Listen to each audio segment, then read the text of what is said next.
Hello, everyone. So, hope you had a good reading week.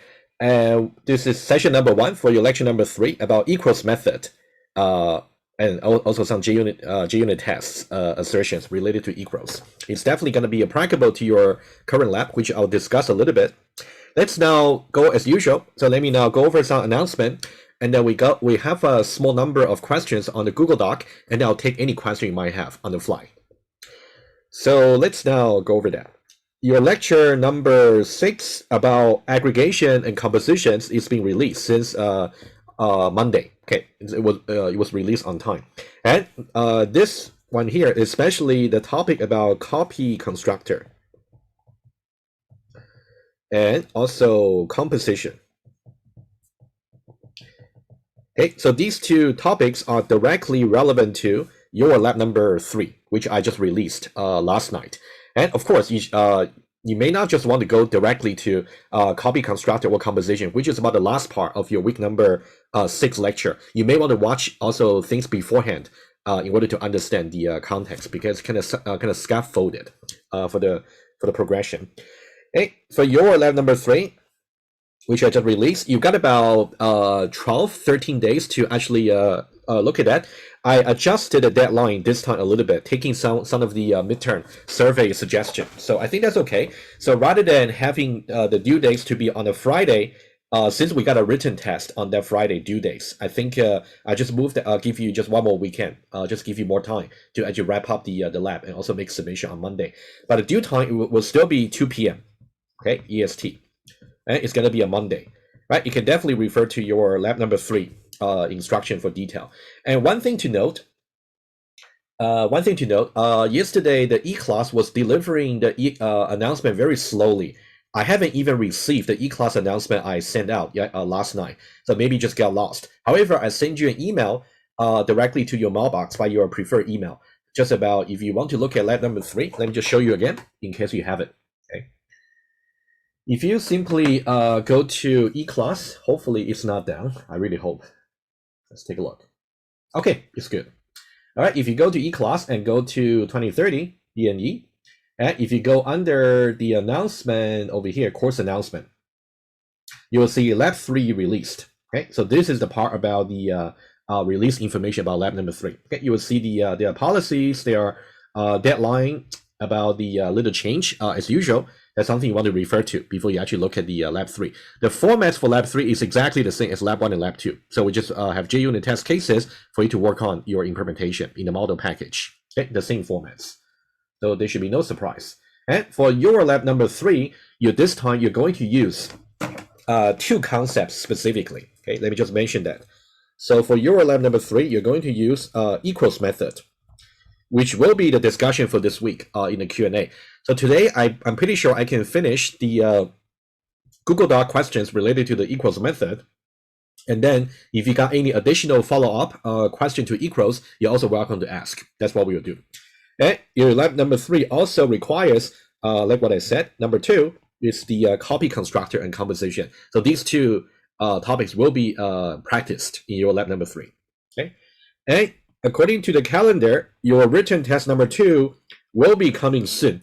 It will be next week, not this week, but next week. Let's look at the semester calendar, just remind ourselves where we are, right? You should always refer to the calendar to see what's really coming. Let's take a look. If you go to semester calendar, and we are actually almost halfway through. We are now here on the 20th of October. So this week, there's no deadline. There's no test, no lab submission due.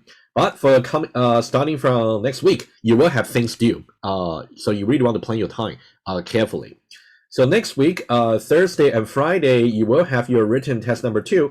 I'll try to send out a guide, maybe either later today or early tomorrow, just to tell you at least the coverage for the written test 2.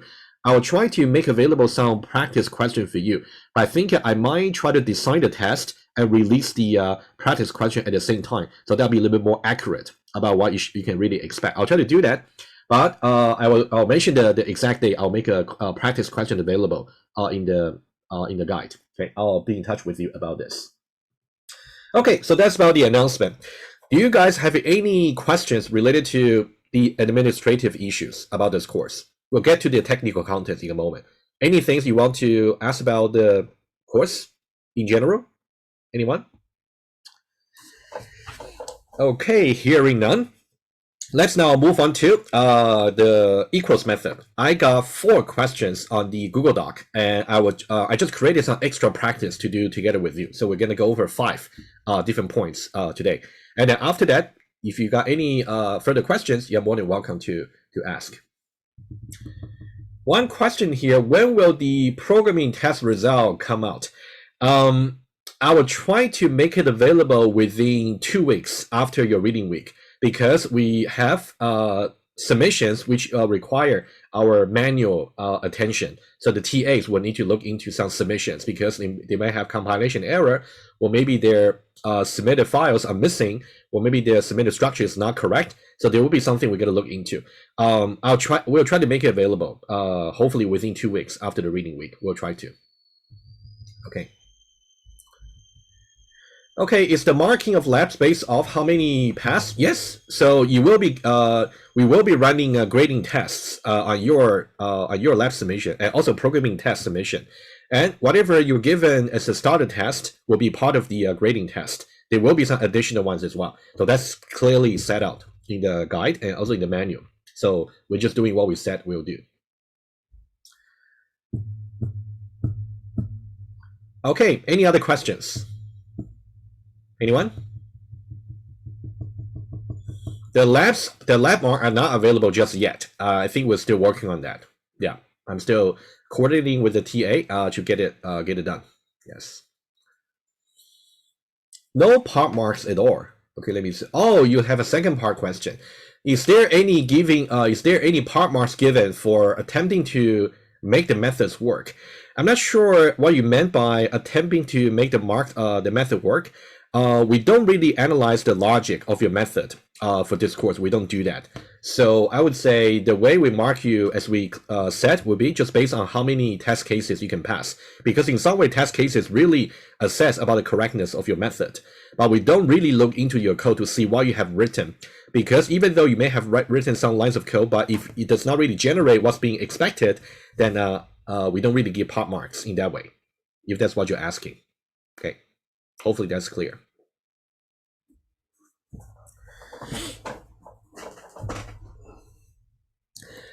Yeah, so I think if you got compilation error, for example, if you got some comma is in the wrong spot, okay, you maybe you're talking about output. I would say, yeah, even if the test the starter test actually specify very clearly about how the output format should be. So if you didn't really create exactly like that, so I'm afraid. So there'll be no part mark for that. Okay. Everything will go with the test cases. That's really the precise specification of what you have to do. Okay, any other questions before we talk about the equals method?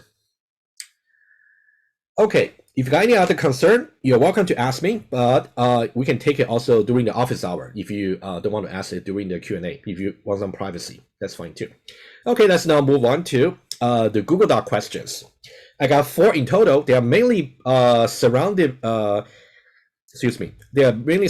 around the definition for the equals method, which is important because you will need to define your equals method for your lab number 3, and also maybe for future lab as well. So let's read out the first one. The first one is rather simple. So the default equals method only compare the ID numbers. I think here the ID number, your fellow student was referring to part B, this particular time step. If you want to refer to it, you can go ahead.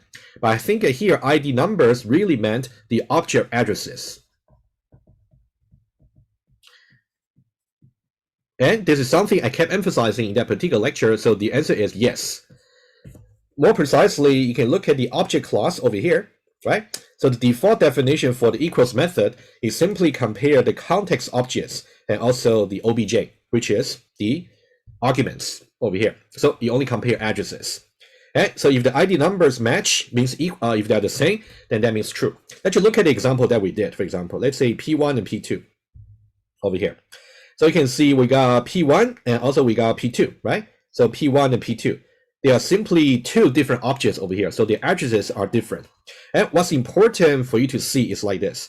When you do P1 dot equals P2, what's happening is P1 is a context object and P1, what's its dynamic type, right? We said that the version of the equals method that will be called depends on the dynamic type of the context objects. In this case, P1, its dynamic type is over here, right? This is the dynamic type. And one way to really judge the dynamic type is look at what's the title of the box of the objects you have been visualizing. That's another way to see that. But starting from next week, we'll move on to the topic of inheritance. And then one of the subtopics is about how you can trace the dynamic type of objects. That's something we'll focus on as well. Okay, we'll get there later. But given that P1, the dynamic type is simply just point V1. So that means we're going to call the version of the equals method from point V1. And for point V1, we do not explicitly override the equals method, meaning that we're going to invoke this default version from the object class that's inherited, right, to point V1, right? That's also something we said in the lecture. In that case, we're going to invoke this version over here. So this is going to be replaced by P1. And then I want to say a little bit more beyond that particular lecture, which is about the current lecture, which is about callback value. Not too sure how many of you already started lecture week number 6, which I just released on Monday. So the first topic in week number 6 is about something called callback value. Okay, I want to mention that quickly. So hopefully that will give you some motivation to catch up. So callback value simply means whenever you try to make a method call over here, you got P2 over here. This is called the argument. And we're calling this particular method, which declares some input variable obj. So that's called parameter, right? You will see week number 6 lecture later. And there's a principle behind the scene called callback value. Okay, so linking the arguments and the parameter. So there is a principle called callback value. And what callback value will do is it's going to assign the argument value to the parameter value, right? So that's going to do obj, the parameter is assigned to whatever P2 the argument is. Okay, and of course, earlier in the review tutorial, the way I did tracing is I simply say just replace every occurrence of objects over here by P2. That's what I said earlier. However, you may want to actually depart from this particular visualization technique. It's not exactly precise. So I think the precise way to trace is to think about callback value, which I detail in week number 6 lecture. But for now, I just want to mention quickly. So in this case, what's going to happen is we're going to behind the scene, we're going to perform this assignment. Obj is assigned to P2. So obj, the parameter is going to assign to wherever P2 is pointing to. So that's what's happening here. So now when you say P1 equals obj, you're really comparing P1 and also obj. Are they the same objects? They are not. So that's why this part over here will be false. All right, so I just want to link to what you're going to study for week number 6. The callback value is a very important principle, especially when you're making so many method calls in your object-oriented program. Okay. Any question about this particular, any follow-up to this question here? Anyone? About the default version of the equals method.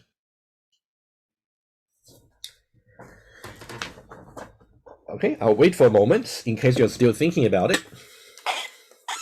Any question about the default version for the equals when you don't have the overridden version? Okay, hearing none, let's now move on to the next one. Still about the equals method. And this one here, I kind of imagine that this could be still a little bit confusing to you about the getClass over here. It's understandable. It's a little bit tricky when the first time you try to learn about the idea. Let's just read over your fellow students' question. Why wouldn't you simply use the equals method to figure out if this obj, I guess the context objects and also the parameter, right, are objects of the same type? So here, this is important.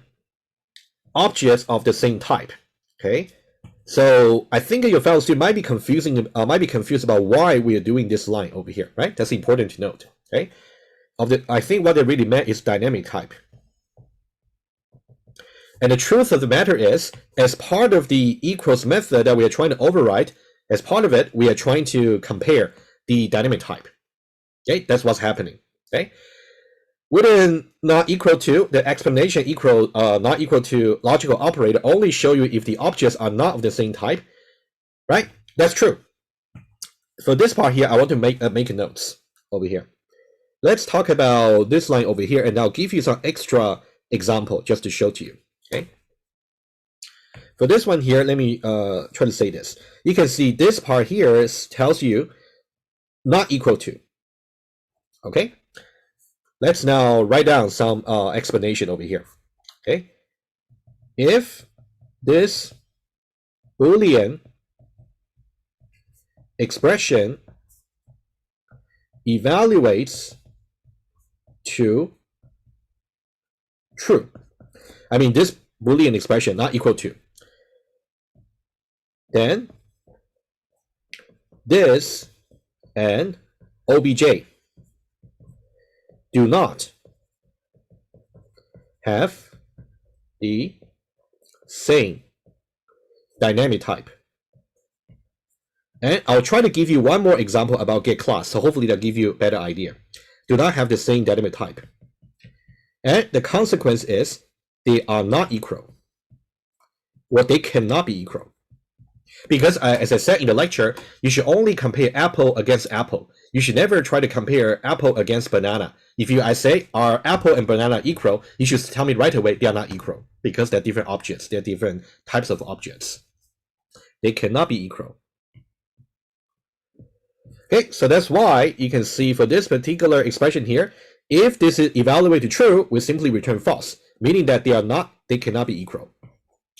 Okay, so that's the logic for this simple line here. But now we really want to know about the getClass over here. What does getClass exactly give to us? That's the question, right? What I said in the lecture, I try to be a little bit not so detailed, because the details really what's working behind the scene. It wouldn't really impact your judgment about this particular your understanding about this line. But let me now give you a little bit more detail since we have more time in the Q&A. Okay, let me now move on to this new example over here, which I will also show to you on Eclipse, which I just created. Let's say we got two classes over here, point v1 and also point v2. Let's say we got two versions. And for the purpose of illustration, I simply just make them empty. But they're different classes. That's the bottom line, right? Since they are different classes, that means they are different types. Okay, so if you say I have one object of type point v1, I have another object of type point v2, they definitely cannot be compared with each other. It will just be false because they're different objects. Okay, that's something I want to say first. And then I have some console application tester over here. I just want to go over some simple object creation and also some simple invocation on the getClass method over here to give you a little bit more idea about why we can simply just write over here just not equal to. Why is that? Okay, let's now take a look. I'm gonna run the Eclipse at the end. Let's now take a look at the fragment of code over here first. Okay. How about this? I would suggest before I move on to details about this particular question, right? Why don't we let you guys try, if you want to tell me what should be the console output for these, okay? Specifically, I want you to tell me the console output for 1, 2, and 3.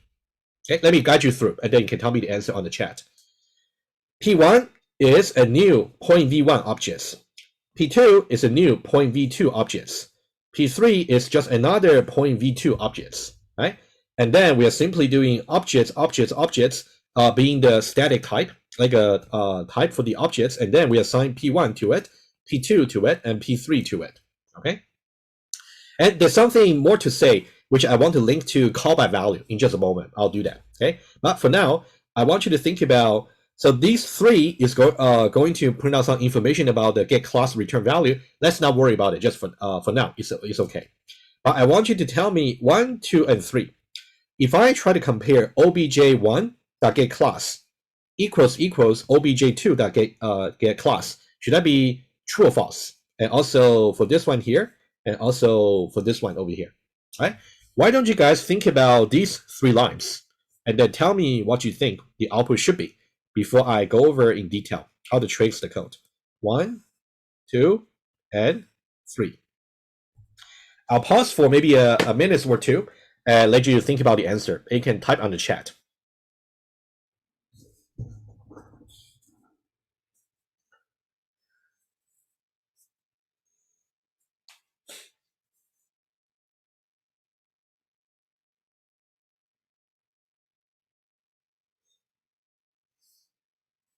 Okay, I see one answer that should be all true. True, true, true. So one answer I can see from Marco is that should be true, true, and true. Okay, that's one. Any other answer?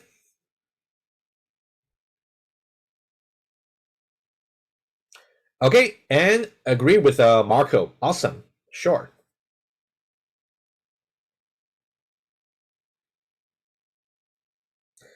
So far, the answer we got is 1, 2, and 3. All of them should be evaluated true, right? But I do want to tell you that you can see the context object here. One is obj1, obj2, obj1, obj3, and also obj2, obj3, right? That's something you want to notice. I'll pause for another moment to see if there's any other answer people might think that should be the case. So far, they should be all true. That's what I heard. Anyone else?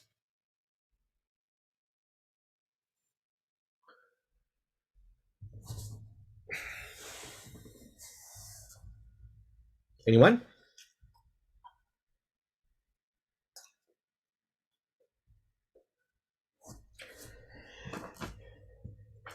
Okay, I got another agreement. Okay, so far we got people who responded. You said it should be that all three should be true. Why don't we just try to verify? Okay, and I'm not going to execute the program just to show you what the answer should be, and then we'll go over detail in why it should be the case. Okay, if I simply run it, okay, it turns out to be false, false, and true. Aha, false, false, and true. All right, that's okay. I think maybe there's some gap in the understanding. That's why we're doing this example here. Okay, so guys, the answer should be false, false, true. No worries to be wrong. No worries. I mean, but I think thank you for participating. False, false, and true. Okay. All right. Okay, guys, let's now take a look at why. Okay, we should learn about why. I think that's more important than the answer. Okay, let's take a look. There's something I want to tell you about that's kind of behind the scene. That's something you wouldn't know, you didn't know before. Okay, but it's more like a little detail you want to be aware of. Whenever you are using the type over here, like let's say point v1 over here, and also point v2. So these are the types that's being used to create objects, right? So I can see this one here. So here, let me write down what's exactly over here. So these are the types. Or let me put it this way. So these are the two classes, point v1 and point v2. So these are the classes used as dynamic type. Every time you see any new keyword, whatever that follows that will be the dynamic type. That's another way to see syntactically. Used as dynamic type, dynamic types of objects. So this is kind of the analysis Java compiler will do even before you run your code. So they would know if I want to execute this particular program, these two classes will be used in order to create objects. Okay, number one. Okay, after point number one, what's going to happen is at the runtime, accordingly. Okay, accordingly. At runtime,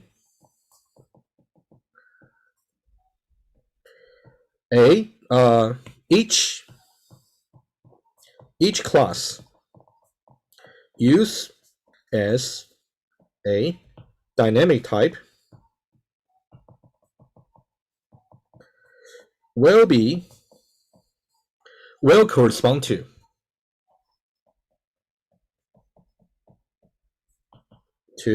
an objects. And apparently this object over here is actually hidden, right? But I'm just trying to explain to you. So we know that it's going to be point v1 and point v2. So what we have is we're going to have point v1 over here. And the way, what's the type for this particular object? So there is a class in Java simply called class. Okay. you don't really use that often. It's only for something called reflection. Okay, but we don't really cover that in this course, so you don't just for your information. If you're interested about Java reflection, you can research on that. It's kind of beyond this course. Okay, but there is such a class called class in Java, and the objects, any objects of type class, is going to be created for every dynamic type that can happen in your program. Okay, and then let's now do that. And I wouldn't go too much in detail, but for the class, one of the attributes called the name. What's the name of the class that's being used as dynamic type? Point v1 is one of them. I'll just include the name of the class. So that one of them will be point v1. Okay, so there is just another one, right? Just another class object over here, and that will correspond to the second dynamic type. Okay, class, and then name. And then that will be point v2. Okay, notice that we got point v1 and also we got point v2. They are simply different objects. You can think about it, they're more like an information objects. They store the information about the corresponding class. So that's why it's called a class type over here. All right, hopefully so far it's okay. Let's now move on. Okay, let's now try to understand these lines over here. The reason that I want to put these lines is because, okay, I want to link a little bit to the call by value lecture that you will see. Okay, let me tell you why. Let's consider along the side. Can we consider this particular fragment of code? Let's say if we try P1, let's say P1 dot equals P1. Let's take a look at this particular one. Okay. If we consider this method call, which I explained also in detail in your lecture, okay, I'm not going to talk about exactly how that will be executed, but I want to point out to you something here. Okay. This is the arguments, as we said, right? That's where you actually make the method call. So this is the arguments. And P1, we know that dynamically, it's actually point v1. So we're going to invoke the equals method from the object class, which is over here. And we know that conceptually P1 somehow is going to replace the obj over here. And the obj here is actually the parameter. Okay, and once you study the call by value, which is a part of the week number 6 lecture, you will see the way we're going to link the arguments with the parameter over here. Okay, so it's called call by value.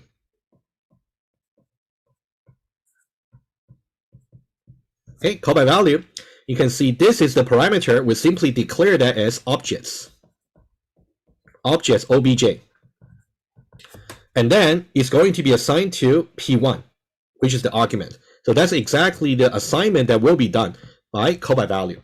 So whenever you want to make a call to the equals, you're going to assign the obj of type objects and then to whatever argument it is. In this case, it's going to be obj is assigned to P1. Okay.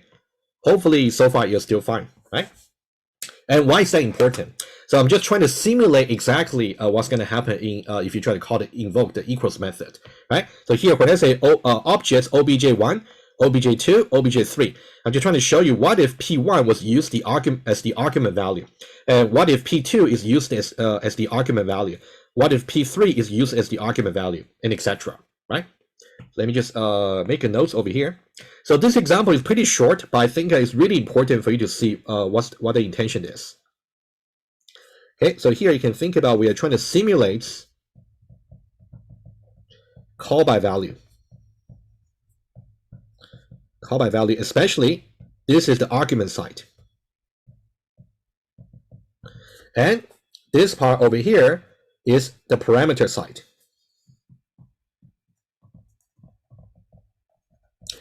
Okay, so that's about the object assignment.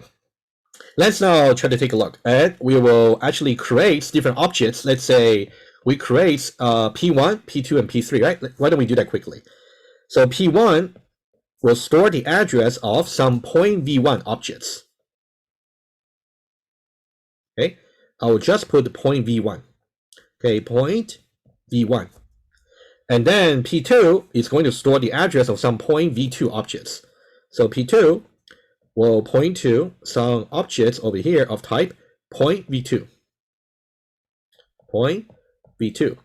And similarly, also we got p3. So p3 is actually going to point to over here, and is going to be point v3. And just to distinguish, you can see we got, sorry, it's not point v3. It should be point v2 as well. So far we got 3 objects created, right, in the purple. So we got these 2 of the same type, and this one here, just point v1. Okay, so far so good. And then what we want to do now is to do some aliasing creation, right? So when we say obj1 is assigned to p1, obj2 is assigned to p2, and etc. Why don't we do that quickly? So obj1 is assigned to p1, so that means obj1 is going to point to wherever p1 is pointing to. obj2 is assigned to p2. obj2 pointing to wherever p2 is pointing to. Also, obj3 is assigned to p3. obj3 pointing to wherever p3 is pointing to. Right? So far, so good. And now, we have set up everything, so now we can understand how the getClass is going to work. When we say obj1.getClass, what's going to happen is like this. obj1 over here. And then we're referring to this particular objects. And then when we say getClass, depends on what its dynamic type is. It is going to return a reference to either of the pre-created objects about that class. That's what the getClass will return. In this case, obj1, because it's referring to pv1, so it's going to tell us about point v1. So this is the link. So this is the return value for obj1.getClass. It's a very important concept for you. Whenever you have an object at the runtime, let's say obj1, and you want to say obj1.getClass, which is what we talk about in the equals method. That one there is going to look up to see what's the dynamic type for that object there, in this case, point v1. And then accordingly, it is going to return the class objects over here that actually contains the information for that dynamic type, which is point v1. Okay, so this is a link. All right, that's the first one I want to mention. Let me now continue.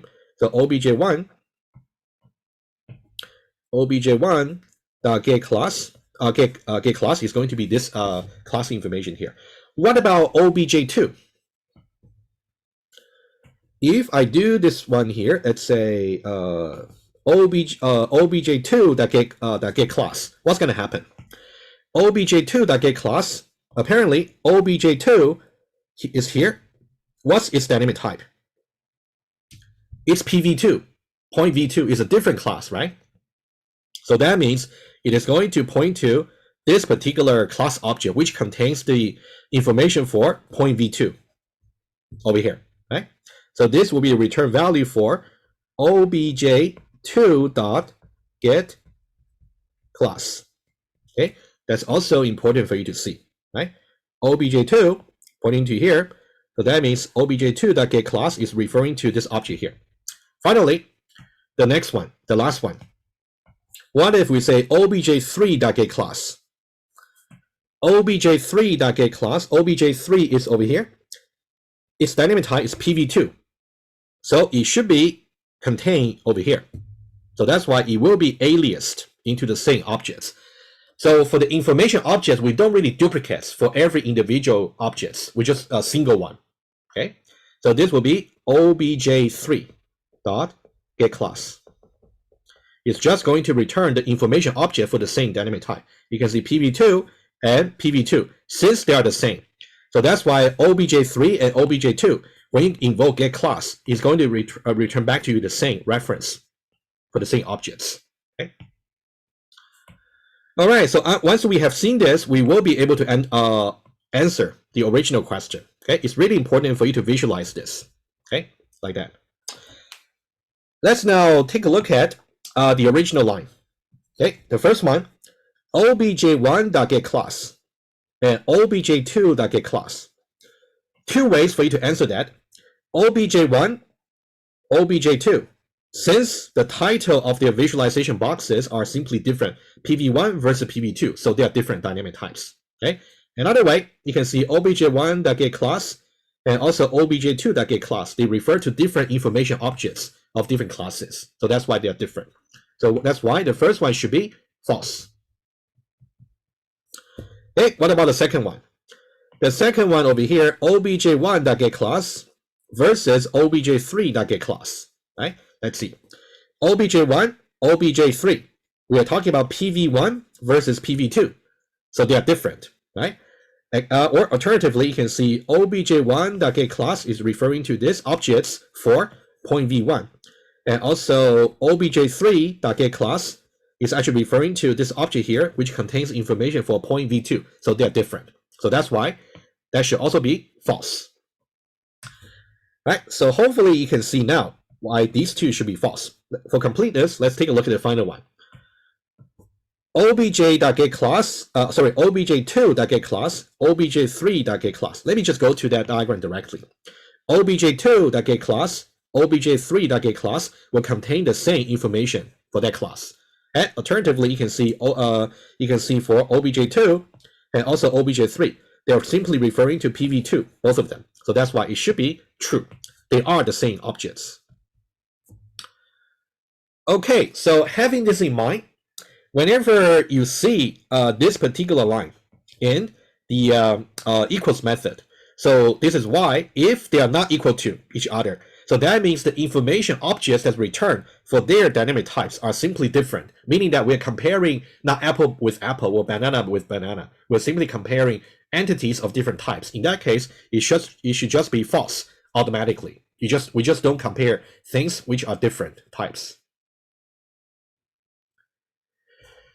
Okay, essentially aliasing, you're right. But I think, guys, I was like you when I first learned about this particular definition. Why not equal to here should be the case. Not equal to, according to our understanding, when you try to apply not equal to between reference values, you're really comparing their addresses. So that's exactly the objects I'm trying to draw over here to show to you. Right? For every possible dynamic type, you're going to have the corresponding objects that contains its information. And then the get class return value will definitely point to the same objects if that corresponding objects have the same dynamic type. So that's the story. Okay, I hope that's clear. It's a little bit long story, but I think once you understand the story, you would see why things will make sense. Okay, one more thing I want to show to you very quickly. You can also play with it just for your information. Okay, if you download later this source code over here, I would suggest you put a breakpoint, maybe line number 17 over here. I want to show you a little bit more about the object structure for the class objects. Let's invoke the debugger over here and switch. Okay, we are here now. And if you simply go to, let me just give you a little bit more space over here. Okay, let me delete the earlier one. Okay, for example, if we try to do obj1.getClass, right? You can simply copy that expression there, and then we'll paste it under expressions. Okay, let's take a look at what it looks like. It is a valid expression. It does have some ID, some address, but you can see it's point v1, right? It's basically point v1 over here. Point v1. Okay, and we talk about obj1.getClass. It returns this particular object, but what should be its structure? So you can see the precise structure in the Eclipse. If you expand the objects over here, you can see there are so many things. One of them is simply the name, which is point v1. That's something I want to show to you. There are other information there, which will be not so relevant for this course, but if you would like to know, as a more advanced Java developer, you can look into it. Okay, that's mainly for reflection, which we wouldn't cover in this course. Okay, let me stop the debugger, and then I'll make this source code available to you so you can play with it if you wish. Okay, any questions related to this particular line over here about getClass? Any questions? Either in this slide or in the earlier slide page. Okay, anyone? Okay, you can think about it. You're always welcome to ask me later in a later Q&A, or just drop by my office hour. That's fine. It does take time for you to think about such advanced issue. Okay, aliasing in this case. Okay, so let's now talk about the third question here. We got two more to go. Okay. The third one here, it's about part C5 over here. And then this is a timestamp from your fellow students.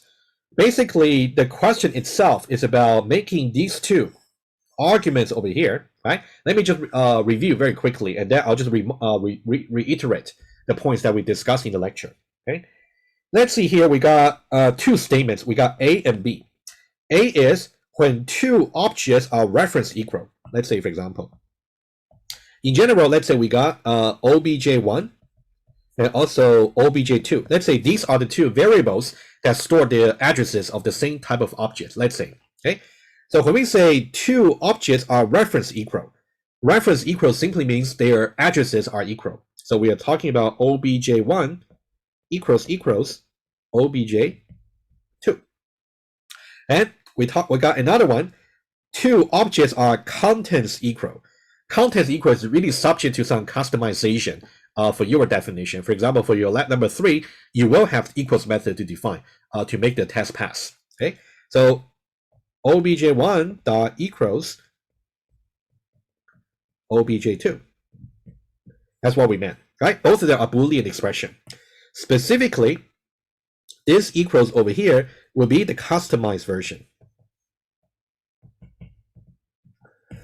Okay, and now we got two things to consider. That's something I also asked you actually during the lecture. Let's now just go directly to it. We say that if A is true, meaning that obj1 and obj2, they point to the same objects, then B must be true. So this statement here is always the case. So that's why I said it's more like a theorem. For those of you who might be taking 1019 or 1090, we say that something is a theorem if it is always true, despite the input values you might supply to it, right? So for this one here, this is always true. Always true. Conceptually, you can think about if obj1, obj2, if they actually simply conceptually just point to the same objects over here, let's say some objects. In that case, why B is always true? Because for B, you're always just referring to the different attributes that's actually in the same objects. And since you're referring to the attributes of the same objects, they are equal for sure, because they're the same objects. So there's no way for that to be false if you just compare attribute by attributes. So that's why this is always true. And what about this? If we say that if two objects are contents equal, if I tell you that obj1 dot equals obj2 is actually true, would that imply they are the same objects? Right? That's something we also discussed in the class. The answer is no, not always true.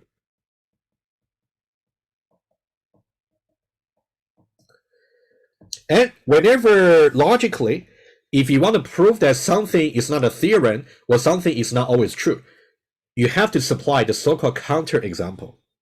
A counter example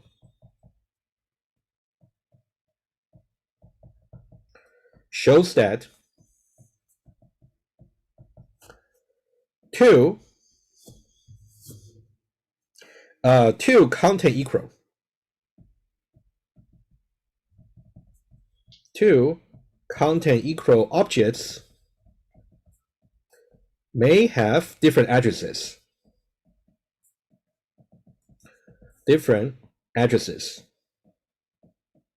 Right? That's how we give a counter example for this case. Let me just highlight it. So we talk about counter example. It's a very important concept. And we're saying that two content equal objects may have different addresses. Right? So one example that we did in the lecture was like this. If you look at this example here, this one. Okay, this one here, you can see P1 dot equals P2. Well, you can see P1, P2, P3. Let me just fill it in. P1 is 3, 4. P2 is 3, 4.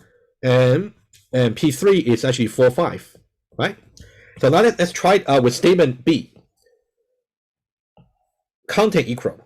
If we try P1 dot equals P2, right? P1 is actually P1 dot equals P2. In this case, you can see its dynamic type is actually V2. So that means we are calling the overridden version of the equals method, which we talk about in detail in the lecture. So now P1 dot equals P2, P1 and P2, they're different objects. However, their contents are actually the same, 3, 4 and 3, 4. So that means this part here is actually true. But does that mean A is also true? Are they of the same references? The answer is no, they are not, because you can see P1 and P2, even though their attribute values are the same, but they are different objects, meaning that they have different addresses. So that's why this statement here is not always true. You can simply find some counterexample to contradict it. All right, so that's about this discussion here. Any question about this? It's really important for you to see why this is always true, but this is not always true. Important. Okay. Okay, any questions to follow up? Okay, thank you. I'm glad that you find it clear. Good. Okay, if no more question, I'll move on to the last one. Again, it's understandable you might need to take some time. That's okay. Just watch the recording, get back to me, okay, later. Okay, this question here is also very understandable. Okay, why do you need a cast on objects over here? Okay, there's something I want to point out to you. Actually, I'm pretty sure I said that in the recording. If you look at your notes in the recording, I only put point rather than point v2. It was actually a typo in your notes, right? It should be point v2. Let me emphasize that. Okay, let me give you a little bit more. I'll try to present you more from a higher level for this. We'll talk about the typecasting very thoroughly when we talk about inheritance. It's going to come in the following week number 7 and 8 lecture at some point. But for now, I just want to give you some high-level idea. Why do we need a cast? Okay, let me just reiterate some points which I said during the lecture. Okay, first of all, I want you to look at this declaration over here, right? For the equals method, this is a parameter declaration. So parameter declaration. Specifically, it's declaring a parameter with name obj, and objects over here is its type, declare type, and we call the declare type a static type. Okay, let me just write it down. So obj with static type objects. Whenever you ask in this course, what's really the static type for a particular variable, this is quite easy. No tracing is needed. You just go to where that particular variable is declared. Whatever that's declared to be is static type. However, you wouldn't say a static type is integer, like an int, right? For example, when you say, if you have a declaration integer I, you wouldn't say I has a static type int, because every time when you have static, you always got the symmetric thing called dynamic. So, but we don't really have static or dynamic, that kind of notion for the primitive value. Just something to note. Whenever we talk about reference type, anything that's not primitive, we will distinguish between static versus dynamic. Okay, that's something I want to point out to you. Okay, let me just okay, this is just declare type. Okay, you don't want to say, don't say, in this case, primitive value, static type. Okay, let's continue with the thread. So whenever you got the static type over here, static type objects, right? There's a very important principle about static type, which I will also review when I talk about inheritance. The static type determines the range of, sorry, I'm running out of space, so I'm going to continue from here again, okay? The range of attributes and methods callable. Okay, it's not exactly an English word, but you will know what I mean. Callable, which means you can call those methods and attributes on that variable. So here, obj over here, given that its static type is simply just objects, what can you call on obj? You can only call whatever attributes or methods that's declared in objects. That's something I said in the lecture. Okay, so now for obj, you can only call, can only invoke For example, let's say equals is definitely declared from the object class, and also to string. And there's another method called hash code, which we wouldn't cover in this course. Okay, just these are just examples. So that is why for obj over here, if you try to do something like this, if you try to say obj dot get x, or if you try obj dot get y, okay, so these two would not be allowed. There will be some compilation error. Okay, so these two will be compilation error.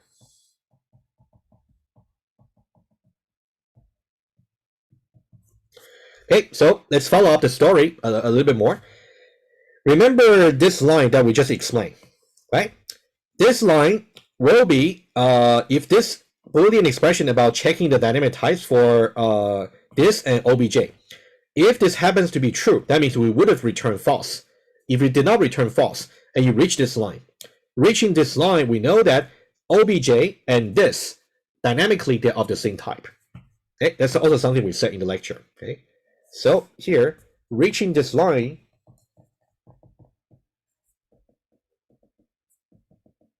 means the context object this and the parameter obj are dynamically the same type. The same type, right? So what are they exactly? So this and obj. So this is always referring to the current class, which will be point v2, right? So that's why both this and obj, they will be of the same type, point v2. So knowing this, the cast over here is really trying to do the following. The cast, let me just go a little bit further here. Okay, so we got obj. Let me just delete these two over here. This is how you can understand. Let me just draw a little bit better, just for completeness. Give me a moment. Let's say this is the objects we have. We know that obj dynamically is point v2, right? Following this logic here. So that means this is what we have. So point v2, dynamic type. And obj is really pointing to this. However, the static type for obj is actually objects. Okay, so let me just put object over here. That is the static type. But in order to access the x and y in point v2, the static type objects is actually too restrictive. You just cannot do that. Java compiler always makes sure whenever you want to invoke obj with any method, its static type must support it. But object does not support x and y. It does not. It's only available in point v2. So what we do over here is we're actually creating using a cast notation over here, the cast. I'll speak more about the cast syntax and etc. When we speak about inheritance. But what we're doing here is we try to do a cast over here, and then we are using other. So other basically is going to just point to the same objects over here, but it has the cast type, point v2.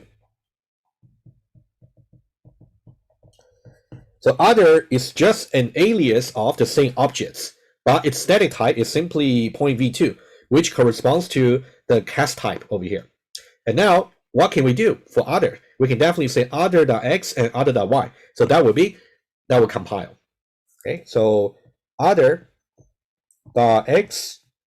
other.y. These will both compile.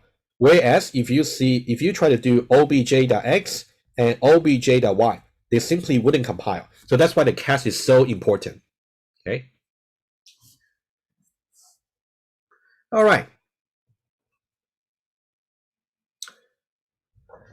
Okay. Okay, so that's about what I want to say about the casting. Any question?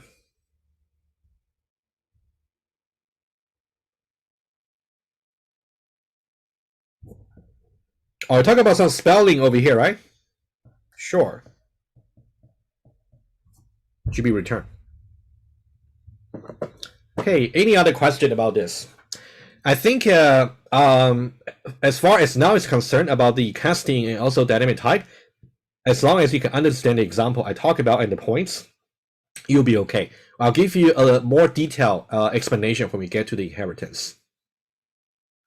Okay, any other questions? Anyone? Okay, so that's about the last question I had from the Google Doc. So casting is part of inheritance, indeed. When we talk about inheritance, we'll try to talk about many aspects of that. We'll talk about code reuse, about how to reuse the code. That's the superficial level. And then we'll talk about static type versus dynamic type. We'll talk about something called polymorphism, dynamic binding, and we talk about typecasting. And then after typecasting has been covered, we got to talk about polymorphic arguments versus return value. And then we'll talk about generics. It's a whole list of topics that we're going to talk about in the coming week. Yeah, it's exciting. I think since it's an advanced OOP course, we definitely got to cover those topics thoroughly. So you will see lots of examples as we go from next week. Okay. All right, guys. Okay, so now I'll open the floor to any one of you who may want to ask any question that you didn't have get a chance to post on the Google Doc. You may start.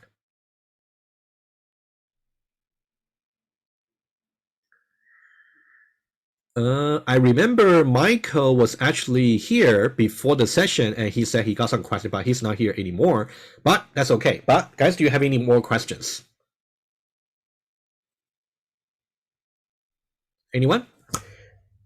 Think about it. I will pause for a few moments. I'll drink some water, and then you can tell me if you got any more questions about the equals method. And as you can see, I try to give you a little bit motivation today by talking about the callback value, which you will actually need to understand for your lab number 3.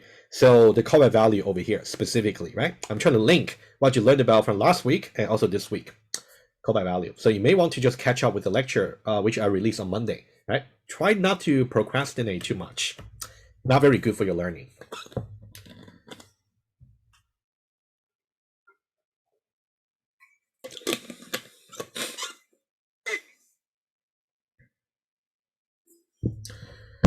In order to start your lab number 3, I would say, even though I can tell you that for this week, you mainly need just the part about copy constructor for week number 6. However, it may not be so easy for you to grasp the idea about copy constructor if you just start from there right away. I would suggest at least you go over the part about callback value in week number 6. After callback value, you may skip directly to composition and also copy constructor. That might be okay. But I would say I try to arrange the lecture in a logical manner. So it's not so recommended you skip. But if you really have to, only watch the callback value and then copy constructor. But make sure you also catch up with the aggregation as well. It's actually quite important.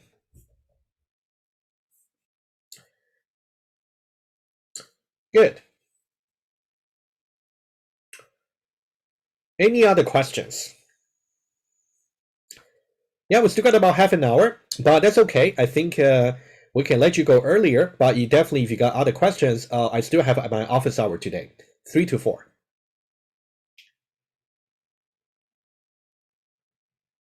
Yeah, I can see there's a private question about lab number 2. Let me say this. I will try my best to do the same thing for you guys for your learning by producing maybe a walkthrough video of lab 2 solution.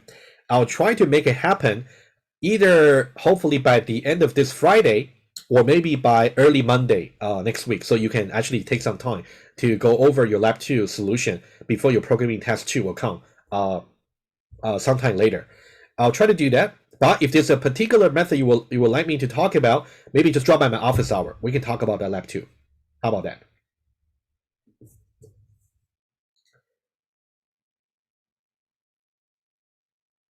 Good. Yeah, for the practice written test 2, as I mentioned earlier, I will definitely try to give you practice question. I think that's good for you. However, I think for this time, I will try to maybe design my test first. And then based on my test, I'll try to give you maybe something that will definitely help you on the way to prepare the written test. So that means that might come a little bit later, but I think either by the end of today or tomorrow, I will give you the guidance first, the PDM. At least it will specify exactly what's going to be covered, like a week, which weeks of lecture that will be covered. You should really study lecture notes, examples, example code, and etc. first. And then early next week, maybe Monday or Tuesday, I'll give you the practice question. So you still got maybe a few days to try before you actually take the written test. So that'll be the plan. Okay, so I'll give you guidance first, and then I'll give you the practice question. Okay. Yeah, you definitely want me to give you something that's relevant, right? So I'll try. Yeah, may not be exactly the same, but it'll definitely help you prepare. Okay.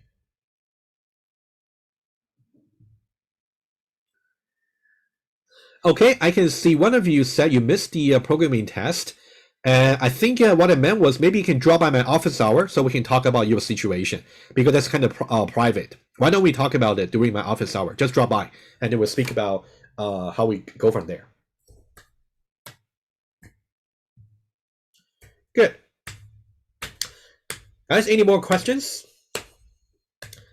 I hope at least you try, you almost through the equals method lecture. I hope.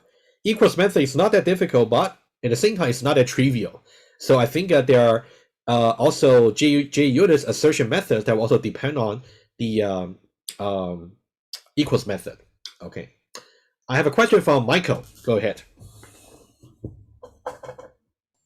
Hi, Professor. Hi. Go ahead, please. So I appreciate your previous explanation about the dynamic types. Uh-huh. And I'm looking at my notes from the lecture from last week, and you Yes. said such types declared at compile time are static types.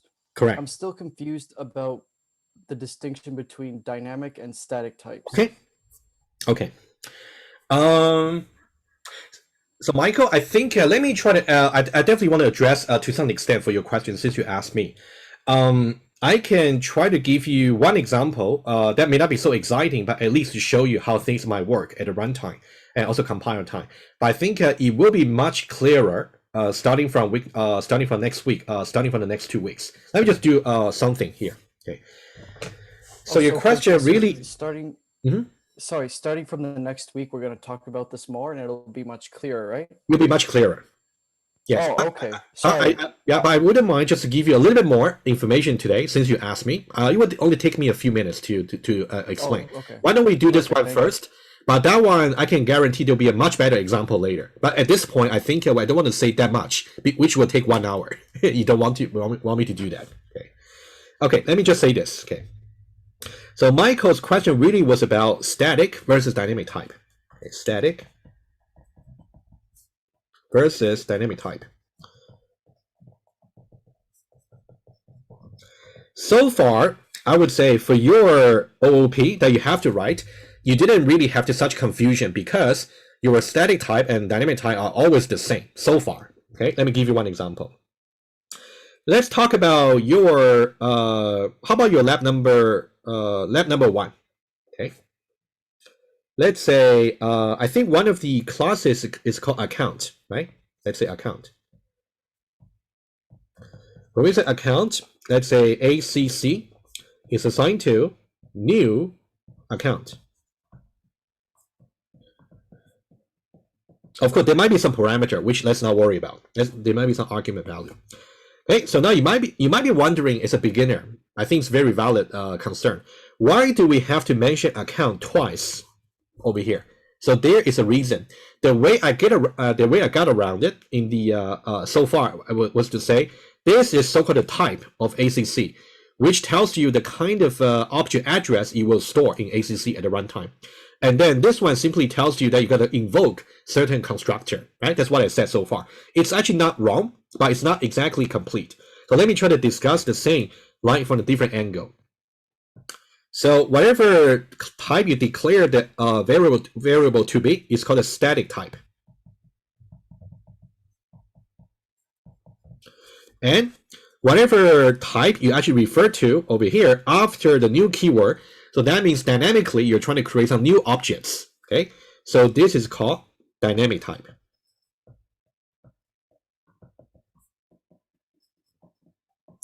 Okay, in this case, static and dynamic, they happen to be the same, so there's no confusion, right? So let me try to give you one example that's not so ideal, but at least we can see the difference, where the static type and dynamic type, they're different, okay? Let's see one example. Let's use objects. As I mentioned in the lecture, object class is a very special class. It's so-called the parents of every class, okay? It's the parents of every class. It's called a parent or super, right? We might use these two terms interchangeably. It's a parent or superclass of every class. Okay, so now if we say objects, let's say obj is assigned to, let's say, new account. This is actually valid, okay? Very quickly, we'll talk about the rule that you have to know later for this so-called polymorphic assignments. Whenever the static type and the dynamic type are different, that means you're doing some polymorphic assignments, but we'll get into the details later. For now, you don't need to worry. Basically, we're saying this. Whatever dynamic type you're creating, as long as it is more like a subclass of the static type, then you will be okay. It will be considered as compilable like assignments. In this case, because object class is the parent class for every class, including accounts. So that's why this assignment here is okay. Okay, let's just go with this. Okay, the consequence of this is like this. So that means obj at the runtime is going to store the address of some objects over here of type account, right? That's the dynamic type. Meaning that at this point, if you simply say obj.getClass, it's going to give you the class object that contains the information for account, right? That's something we just said. And you got the various attributes over here. And notice that so far, the static type for obj remains to be objects. And static type never changes. That's why it's called static. On the other hand, dynamic type may change at any time, and for however many times you like. May change anytime. That's why it's called dynamic. Let's now try to change it. Let's try. What if I have another line over here? Let's say obj is being declared already. I say obj is assigned to, let's say, new. Rather than account, let me say app store, for example. This will also be valid because the app store is also guaranteed to be a subclass of objects. Again, every class is a subclass of the objects. So what this will do is obj remains to be of static type objects, but now we're going to say rather than storing the address of the account objects, it is going to store instead the objects of another, the address of another object of type app store. Right? So that's how we change it. So you can think about it, again, it's more like an aliasing concept. Whenever you're redirecting the pointer from one object to another, you are essentially changing the dynamic type from one to another for the objects. That's something very crucial when we talk about inheritance. So Michael, do you think that kind of address your question here? Kind of? Yeah, much better. But okay, we will go. We'll go into very detail. systematic details starting from next week. So don't worry, we'll be okay. Perfect. Okay, good. Thank you. Okay, good. All right, guys. Any more questions related to the course material? Okay, nothing on the chat. Oh, something on the chat. Can I say account ACC? Okay, good question. Let me write it down. Okay, very good question. What if I say something like account?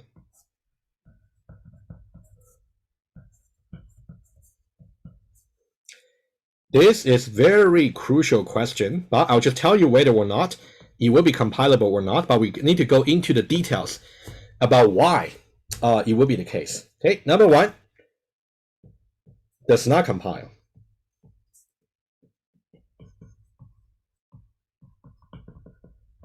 Number two, one of the learning outcomes from week number 7 and 8 would be for you to know some rule. It's called a substitution rule.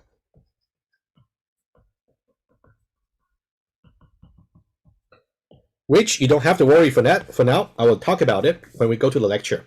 Okay, the substitution rule actually tells you to check this for variable assignments. Look at what's here for the attempting dynamic type, and look at what's really the static type over here. Okay, so ask the following question: is the dynamic type A? So here I'm gonna put in quote because subclass is just one way to see it. I think the more precise way is to say descendant class, which I'll define later. Okay, just let's say subclass. Okay, a subclass of account of the static type. This is the rule in general. And then in this particular case, we know that this dynamic type is objects. And also static type is actually account. In order to know whether or not it will compile, that's exactly what the Java compiler will do. Is object class a subclass of account? The answer is no. It should be the other way around. So that's why it does not compile. But I'm pretty sure memorizing this rule is possible maybe for the test purpose, but it doesn't lead you a very long way. So that's why I'll spend quite a bit of time explaining why such rule is really the case. Why are we asking whether or not this should be a subclass of this rather than the other way around? Okay, that's something we'll get to as well. Okay. Any more questions? If you want. Okay, let's see. Nothing on the chat and nothing from the participants panel over here. All right. So guys, thank you so much for coming. And then I would say, please review the lectures if you haven't really, if you've been a little bit behind. Both the equals method and also aggregation, composition, copy constructor. You definitely want to review those topics. And starting from next week, as I said, we're gonna talk about inheritance for at least 2 or 3 weeks. It's gonna be the most, I would say, most important topic for this course for sure to really take away. But we have just been building the foundation for that, of course. All right, thank you so much. And then I will end the meeting earlier today. If you got any more questions, please come to my office hour. It'll be 3 p.m. today. All right, you guys take care.